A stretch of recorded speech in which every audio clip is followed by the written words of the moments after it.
എല്ലാവർക്കും എൻ്റെ പുതിയൊരു വ്ലോഗിലേക്ക് സ്വാഗതം. ഇന്ന് മീൻകറിയാണ് ഉണ്ടാക്കാൻ പോകുന്നത്. അതും നല്ല അടിപൊളി മീൻകറി, തിരുവനന്തപുരം സ്റ്റൈലിലെ എൻ്റെ മീൻകറി. അതിന് വേണ്ട ഇൻഗ്രീഡിയൻസ് എന്തൊക്കെയാണെന്ന് നോക്കാം. നമുക്ക് തേങ്ങ വേണം, തേങ്ങ ചുരണ്ടിയത്, ഉള്ളി, കറിവേപ്പില, ഇതെല്ലാം കൂടെ മിക്സിയിലിട്ട് അടിച്ചെടുക്കാം. തേങ്ങ ഇടുക, ഉള്ളി ഇടുക, കറിവേപ്പില ഇപ്പം ഇടണ്ട, പിന്നീട് ഇട്ടാൽ മതി.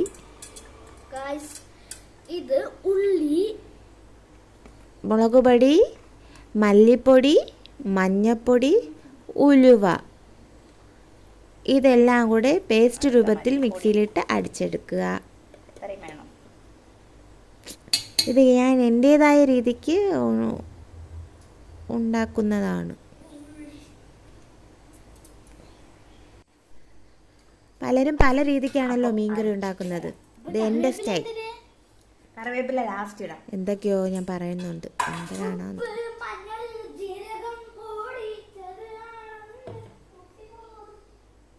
പുളി ഇടാൻ മറന്നു കേട്ടാ.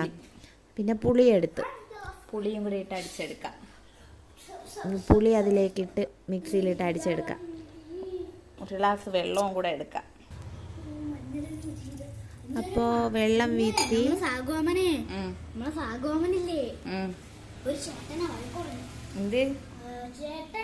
ഓക്കെ ഗൈസ്, മിക്സിയിലിട്ട് അടിച്ചെടുത്തിട്ട് ഇതാ പേസ്റ്റ് രൂപത്തിലാക്കി എടുത്തിട്ട് വന്നിട്ടുണ്ട്. ഇനി കറിച്ചട്ടിയിലേക്ക് വെക്കുക, മീൻ കഷ്ണം ഇടുക, അടുപ്പിൽ വെക്കുക. അപ്പോൾ സ്വാദിഷ്ടമായ മീൻകറി റെഡി.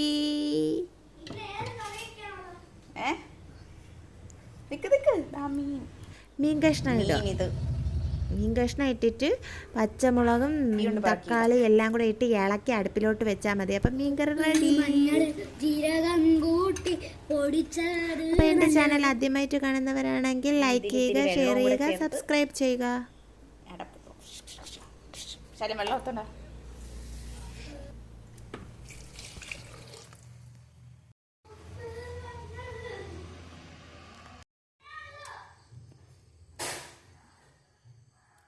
തക്കാളി ഇടാം, പച്ചമുളക് ഇടാം. ഇപ്പോൾ ഇവിടെ കറണ്ട് പോയി.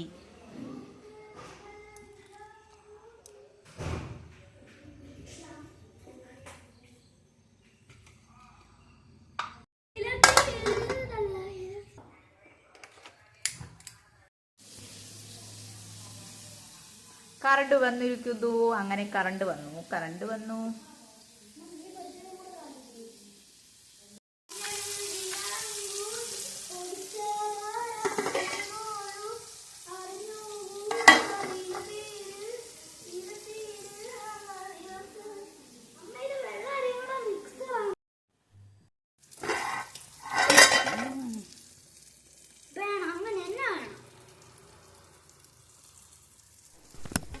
ചൂടുകൊണ്ട് കൈ പൊള്ളിപ്പോയി. അങ്ങനെ മീൻകറി തിളച്ചിരിക്കുന്നു. സൂപ്പർ അടിപൊളി ടേസ്റ്റുള്ള മീൻകറി. നിങ്ങൾ വീട്ടിൽ ഇതുപോലെ ട്രൈ ചെയ്ത് നോക്കൂ. നിങ്ങൾ നിങ്ങളുടേതായ രീതിയിൽ ട്രൈ ചെയ്ത് നോക്കിക്കോ. ഇത് എൻ്റെ സ്റ്റൈൽ. അപ്പോൾ ഓക്കെ ഗൈസ്, ടാറ്റാ.